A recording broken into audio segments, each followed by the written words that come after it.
Practice Test 2. You will hear a number of different recordings, and you will have to answer questions on what you hear. There will be time for you to read the instructions and questions, and you will have a chance to check your work. All the recordings will be played once only. The test is in 4 sections. Write all your answers in the listening question booklet.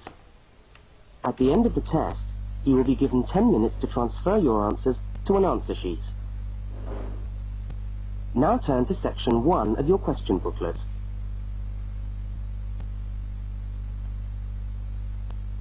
Section 1. In this section, you will hear 2 overseas students, Kate and Lukey, being interviewed by a university counsellor. First look at questions 1 to 5.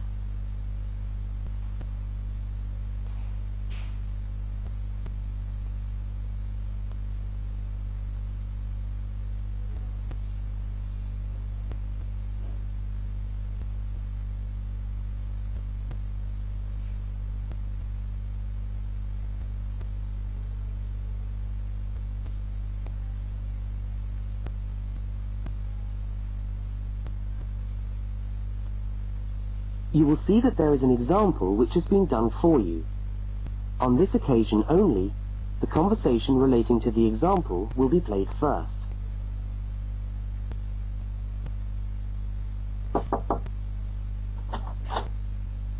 Hi there, Kate. Come on in. How are you today? Fine, thanks. Hi, Lukey. How's things? Okay. Well, as I explained on the phone, I'm a counsellor here at the Student Services section of the university. And I'm interviewing overseas students to help me draw up a guide for new students. So I'd be grateful if you could tell me a little about your time since you've been here in Cambridge. Right. Yeah. Now, Kate, let's start with you. Okay. This is your 2nd semester, isn't it? Could you tell us something about your first impressions of the town when you arrived? Yeah. Well, first of all, I was struck by how quiet it is here in the evening. Kate's first impression of the town is that it is quiet in the evening. So, quiet is the answer. Now we shall begin. You should answer the questions as you listen, because you will not hear the recording a second time. Now listen to the first interview with Kate and complete the notes by filling in the numbered spaces 1 to 5.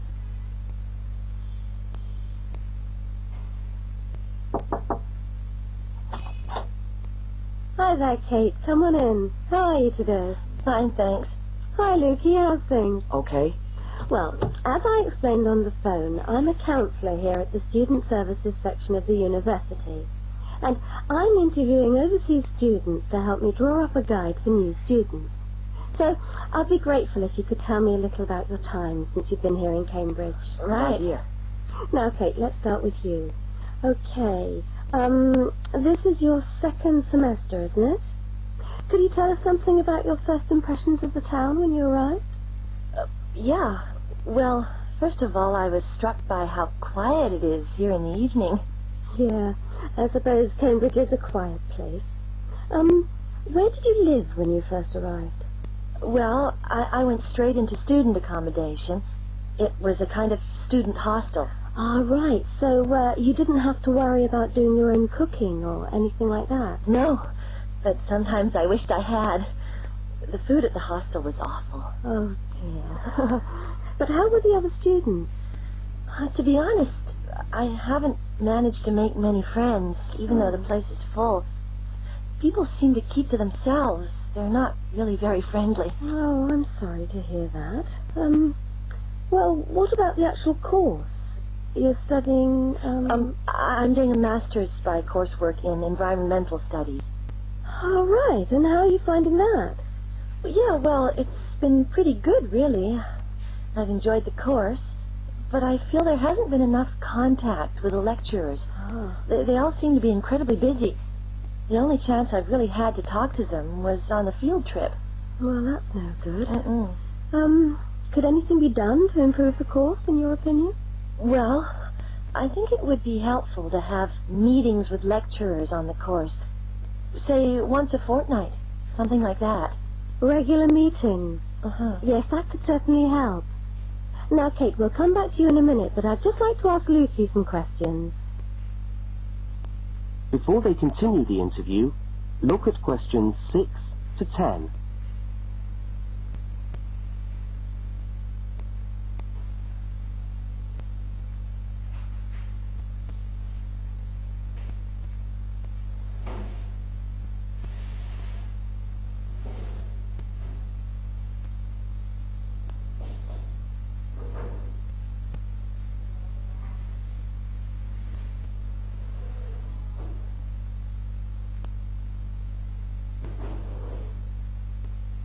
As you listen to the rest of the interview, complete the notes. Lucy, where are you from? I am from Indonesia. And how did you find Cambridge when you first arrived? Well, I like it here. I think the city is very beautiful. What about your accommodation? Was that okay? Yes, okay. At first, I stayed with a family for 3 months. They were very kind to me, but they had 3 young children and I found it difficult to study. Right, I see. So after 3 months, I moved out, and now I live with 2 other students in a student house. It's much cheaper and we like it there. Good. And, what about your studies? What are you studying? I'm doing a Bachelor of Computing. Computing, I see. Apart from the language difficulties, if you can separate them, how have you found the course? Okay, but... Yes, go on. Well, the main difficulty for me is getting time on the computers in the computer room. It's always busy, and this makes it very hard to do my practical work. Yes, I'm sure it would. Can you reserve time in the computer room? No, you can't. But it would certainly help if we could reserve computer time. Yes, I'll look into that and see if something can't be done to improve things over there. Now, let's go back to Kate. That is the end of section 1. You now have half a minute to check your answers.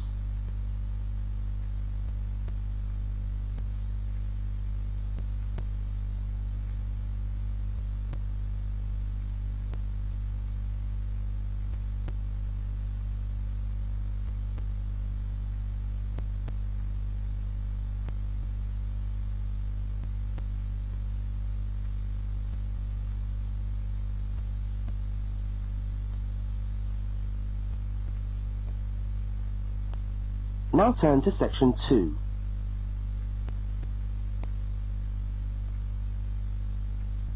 Section 2. You are going to hear a radio tour about buying a bicycle. First, you have some time to look at questions 11 to 20.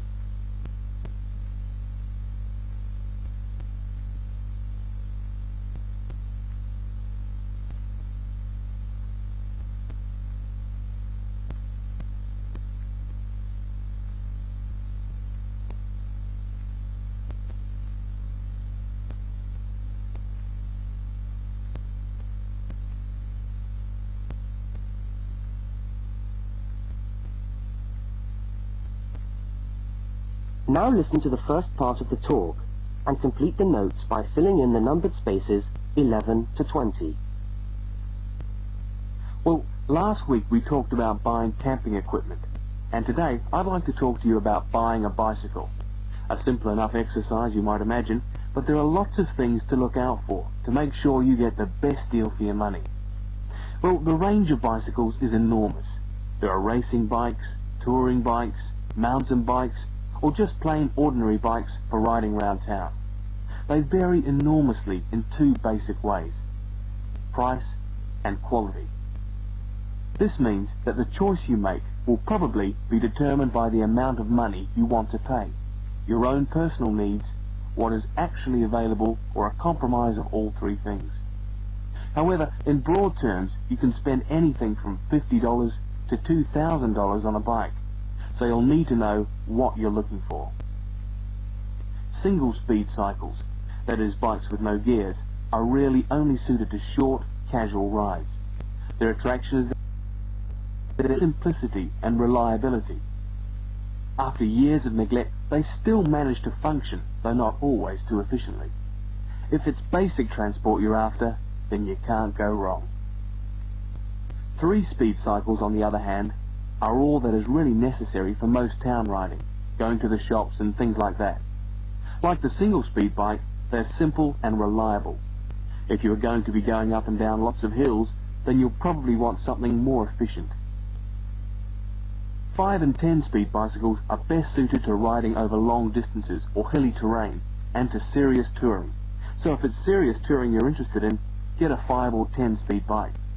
However, it's worth remembering that the difference in price between a 5 and 10-speed cycle is usually very little, and so it's well worth paying that little bit extra to get the 10-speed one. So I would tend to recommend the 10-speed bike as the price is similar. However, you'll be getting better quality components. Now the next thing we need to look at is size. Buying a cycle is like buying clothes. First of all you find the right size and then you try it on to see if it fits. Contrary to what you might imagine, the size of the cycle is not determined by the size of the wheels, except in children's cycles, but by the size of the frame. So you'll need to measure the length of your legs and arms to get a frame that is the right size for you. Well, that's all from Helpful Hints for today. That is the end of section 2. You now have half a minute to check your answers.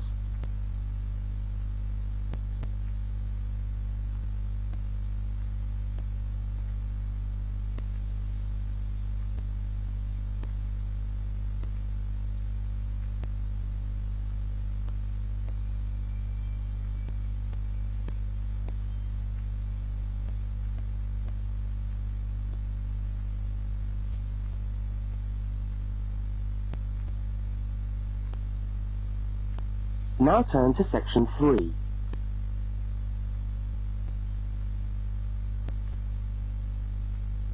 Section 3.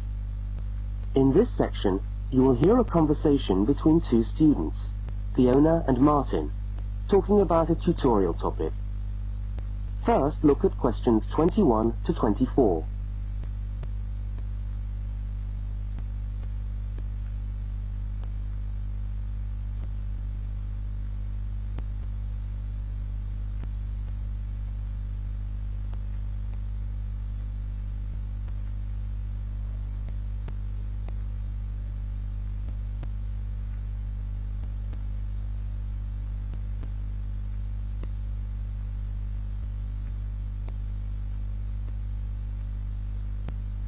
Now listen and answer questions 21 to 24. Hi there, Martin. How are you going with your Australian Studies tutorial paper? Oh, good. I finished it, actually. Lucky you. What did you do it on? I'm still trying to find an interesting topic. Well, after some consideration, I decided to look at the history of banana growing in Australia. Banana growing? Yeah, banana growing. Fascinating, I'm sure. Well, it's not as boring as you'd think. And I wanted to tie it into the work I've been doing on primary industries and the economy. Anyway, I bet there are a few things you didn't know about bananas. Such as? Such as the fact that bananas were among the first plants ever to be domesticated. Oh, really? Yeah, they're an extremely nourishing food. I suppose you're going to tell me the whole history of banana growing now, aren't you? Well, it'll be a good practice run for my tutorial next week. I'll do the same for you sometime. Okay, fire away. So where were these bananas first domesticated? According to my research, the Cavendish banana, which is a type of banana, and the first type to be cultivated here, actually originated in China, but they had a fairly roundabout route before they got to Australia. You mean they didn't go straight from China to Australia? No, they didn't. It seems that in 1826, bananas were taken from South China to England. I suppose they'd have made a welcome addition to the English diet. Yes, I'm sure. Well, apparently there was an English duke who was particularly fond of bananas, and he used to cultivate them in his hothouse, which is where you have to grow them in England, of course, because of the cool climate. And they became quite popular in the UK. So he was the one responsible for cultivating the Cavendish banana, which was then introduced into Australia. I see, and we've been growing them ever since. Yeah. Now look at questions 25 to 32.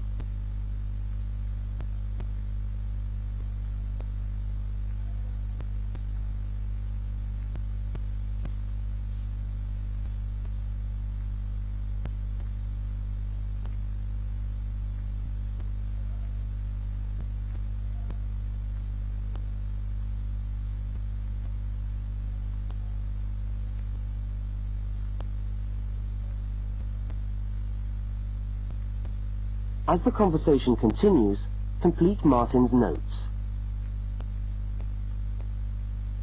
Are they hard to grow? Well, yes and no. To grow them in your garden, no, not really. But to grow them commercially, you need to know what you're doing. You see, you only get one bunch of bananas per tree, and it can take up to 3 years for a tree to bear fruit if you don't do anything special to it. But this period is greatly reduced with modern growing methods, particularly in plantations where you have perfect tropical conditions. Right. So what are you looking at? 1 year? 2 years? No, around 15 months in good conditions for a tree to produce a bunch of bananas. And once you've got your bunch, you cut the bunch and the plant down. So how do the trees reproduce then? Well, bananas are normally grown from suckers, which spring up around the parent plant, usually just above the plant. They tend to like to grow uphill, or at least that's the common wisdom. So that's why banana plantations are usually on hillsides, is it? Yeah, they grow best like that. That's interesting. If you plant them in rich soil and give them plenty of water at the beginning of summer, then they should be well advanced by the beginning of winter, when growth virtually stops. But in a country like England, they're hard to grow. Although, you can grow them in a hothouse. But in Australia, it's not difficult. No, though even here, the growers put plastic bags around the bunches to protect them and keep them warm. If you go up to the banana growing districts, you'll see all these banana trees with plastic bags on them. But how do they stop the bananas going bad before they reach the shops? Well, the banana bunches are picked well before the fruit's ripe. Once you cut the bunch, the bananas stop growing, but they do continue to ripen. The interesting thing is that once one banana ripens, it gives off a gas which then helps all the others to ripen. So they pretty much all ripen within a few hours of each other. Amazing. So do we export lots of bananas overseas to Europe and Asia, for instance? Well, oddly enough, no. I believe New Zealand takes a small proportion of the crop, but otherwise, well, they're mostly grown for the domestic market, which is surprising when you think about it, because we grow an enormous number of bananas each year. Yes, well, thank you for all that information. I'm sure the tutorial paper will go really well. You certainly seem to have done your research on the subject. Let's hope so. That is the end of section 3. You now have half a minute to check your answers.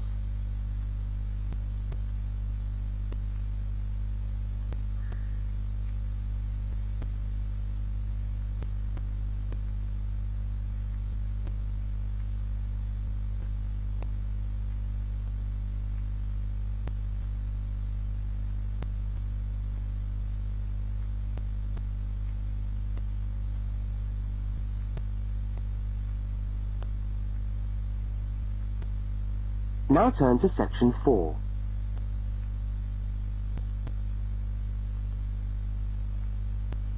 Section 4. You are going to hear part of a public lecture for new students. First, look at questions 33 to 35.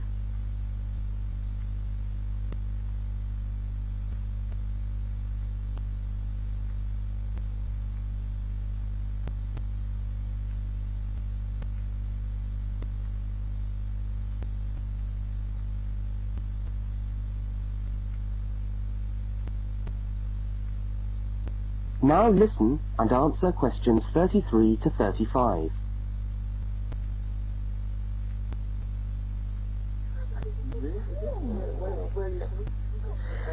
Good morning everyone, and welcome to our regular lecture on health issues. This series of lectures is organised by the Students' Union and is part of the Union's attempt to help you, the students of this university, to stay healthy while coping with study and social life at the same time.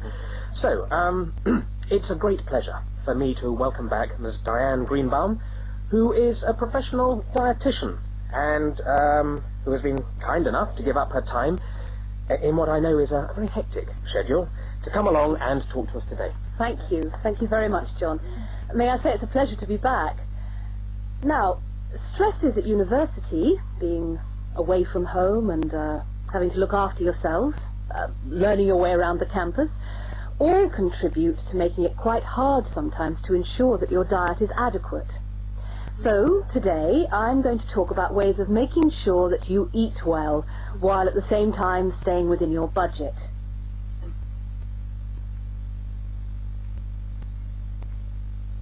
Now look at questions 36 to 41.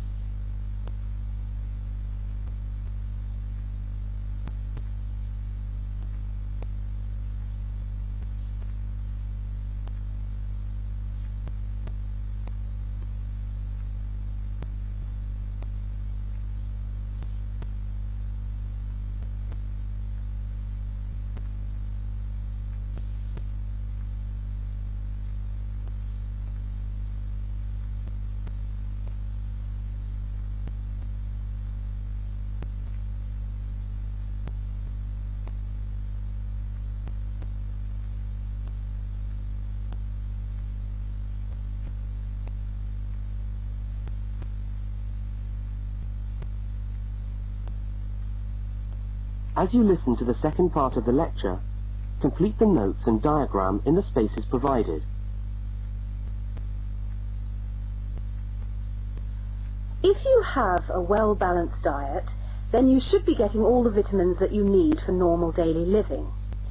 However, sometimes we think we're eating the right foods, but the vitamins are escaping, perhaps as a result of cooking, and anyway, we're not getting the full benefit of them.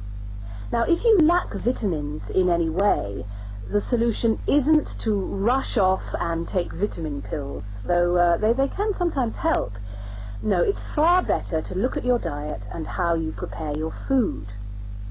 So, what are vitamins? Well, the dictionary tells us they are food factors essential in small quantities to maintain life.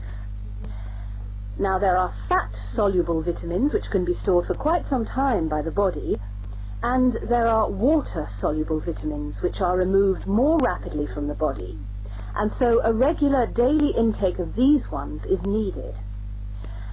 Okay, so how can you ensure that your diet contains enough of the vitamins you need? Well, first of all, you may have to establish some new eating habits. No more chips at the uni canteen, I'm afraid. Now, firstly, you must eat a variety of foods. Then you need to ensure that you eat at least 4 servings of fruit and vegetables daily. Now, you'll need to shop 2 or 3 times a week to make sure that they're fresh, and store your vegetables in the fridge or in a cool, dark place. Now, let's just refresh our memories by looking at the healthy diet pyramid. Okay, can you all see that? Good. Well, now, as you see, we've got 3 levels to our pyramid. At the top, in the smallest area, are the things which we should really be trying to avoid as much as possible. Things like, yes, sugar, salt, butter, all that sort of thing. Next, on the middle of our pyramid, we find the things that we can eat in moderation. Not too much, though. And that's where we find milk, lean meat, fish, nuts, eggs. And then at the bottom of the pyramid are the things that you can eat lots of, because they're the things that are really good for you. Here we have bread, vegetables, and fruit. So, don't lose sight of your healthy diet pyramid when you do your shopping.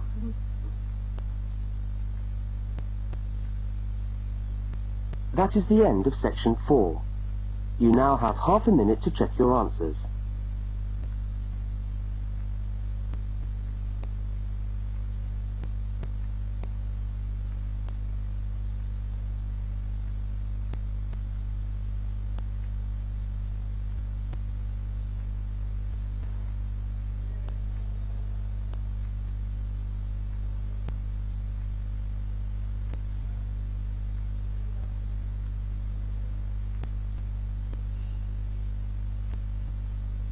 That is the end of the listening test.